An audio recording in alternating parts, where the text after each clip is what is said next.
Hey Chuck, this is a beautiful chair. I just love the flowing lines and the beautiful luster.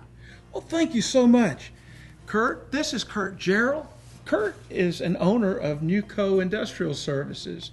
Kurt was in one of my very first classes, and we struck up a friendship, and through the years we have worked on a brand new finish, one that will help every woodworker finish their project so that it's so nice to look at, so nice to touch. You know, Chuck, when I was one of your students, I realized I was going to have 200 or 300 hours in this chair. And there's so many finishes out there on the market, I really didn't know what kind of finish to choose or which finish to choose to make sure I wound up with a beautiful piece of furniture.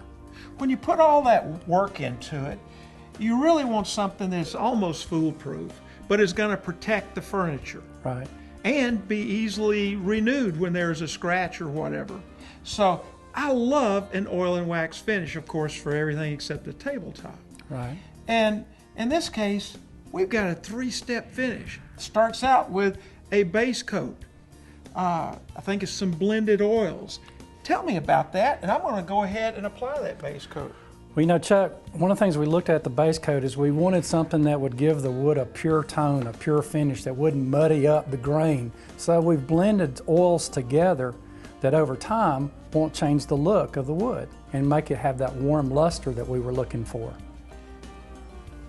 Look at that. I just love the way it drinks up the oil. And you're just using a piece of paper towel. That's one of the things we wanted. We didn't want a bunch of oily rags in the shop. You can just grab a paper towel and put this stuff on. So really, you could do this in a room in your house, as opposed if you didn't have a garage or a workshop. Absolutely, because one of the things we chose to do is make sure that everything was low VOC. You're not getting a bunch of solvents and things coming off that stinks up the room and creates that fog that you have to work in. Well, the way I like to put it on is to apply it and then let it sink into all the pores and then wipe off the extra. That was pretty simple to me. Now, how long do you let this dry normally, Chuck? I like to let it dry overnight.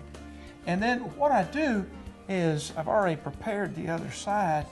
I come back and take a white Scotch-Brite pad and then kind of level it all up. Now we're going to apply the mid coat.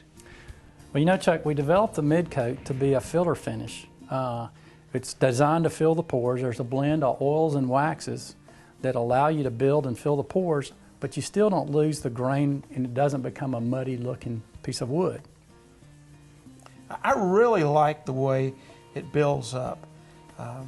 The blend of waxes with these oils really fills up the pores, and I like to apply kind of a thin coat, wipe off a little bit of the excess, and you want to do this several times. Normally you allow about 24 hours in between for it to dry, Chuck? Yeah, and then I start rubbing it with my hand. This is really a hand-rubbed finish. And I rub it until it gets warm. Now I'm talking about my hand and the wax and the wood. Well, that really causes it to flow into the pores. You know, we like to apply this material at about 70 degrees, but if you can't be at 70 degrees, you know, you can just pop this in the microwave for about 10 seconds. That's right, and then it'll flow out even better. Oh yeah, that's building. Do this several times, let it dry overnight, you'll be ready to go on to the top coat. The unique thing about the three-step finish is we don't stop with steps 1 and 2. The third step is a wax top coat.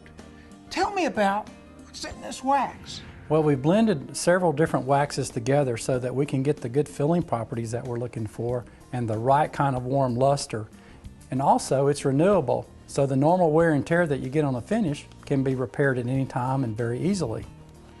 You know, I love just to put it on with my finger and to rub it out, heat it up real good.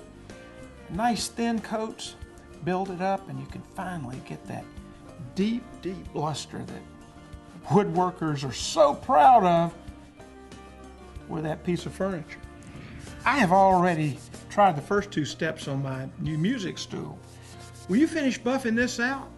I'd like to start that top coat on it right now.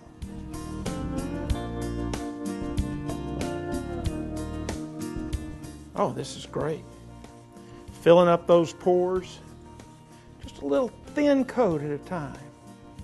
You know, I think this is going to be another masterpiece.